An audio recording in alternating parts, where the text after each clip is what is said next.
Basic. కానీ ఒక అమరావతి గురించో లేదంటే గతంలో ఆయన చెప్పిన 3 రాజధానుల గురించో క్లారిటీ ఇవ్వాలా? ఇప్పుడు ఇచ్చి ఎలక్షన్కి వెళ్ళాలా, అవసరం లేదా? ఇప్పుడే ఇస్తే ప్రయోజనం లేదు. ఎప్పటికైనా ఇవ్వాలి కదా. లాస్ట్ ఎలక్షన్స్ ముందే ఇస్తాడు. ఎలక్షన్స్ ముందుకి ఇదంతా బాగుపడిపోయింది అనుకోండి, నేను గదిలించను ఇంకా అంటాడు. బాగుపడలేదు అనుకోండి, నేను పరిపాలన ఇక్కడి నుంచి నేను చేస్తాను, but at the same time development Vizag చేస్తాను అంటాడు. ఒక రకంగా బాబు గారు కూడా ఇప్పుడు చేస్తున్నది అదేనా మన అవుట్లుక్ లో చూసుకుంటే? అంతే కదా. ఇప్పుడు పేరు అంటే 3 రాజధానులని పేరు లేదు కానీ సాఫ్ట్వేర్ కంపెనీలన్నీ విశాఖలోను, ఇక్కడ కంపెనీలు ఆయన తీసుకురావట్లేదు. విశాఖ కావాలని సాఫ్ట్వేర్ వాడు అడుగుతున్నాడు. అక్కడ భూములు ఇవ్వడం, అక్కడ పరిశ్రమలు. టాటా వాడు ఇక్కడికి వస్తానని అడగల, టీసీఎస్ వాడు విశాఖపట్నం ఇస్తే వస్తానన్నాడు.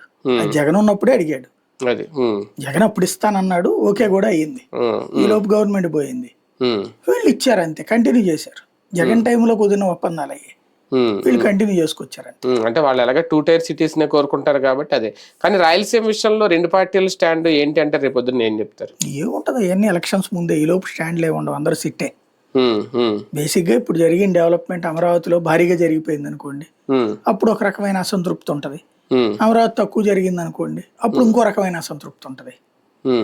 ఇవన్నీ ఈ విధాన నిర్ణయాలు ఏమి ఇప్పుడు ఏం తీసుకునేది ఉండదు. ఇప్పుడు అలా ఏంటంటే పార్టీ ఎప్పుడు యాక్టివ్ లో. అంటే ఇప్పుడు నేను అనేది ఇప్పుడు వీళ్ళు ఓన్లీ సూపర్ 6 హామీలు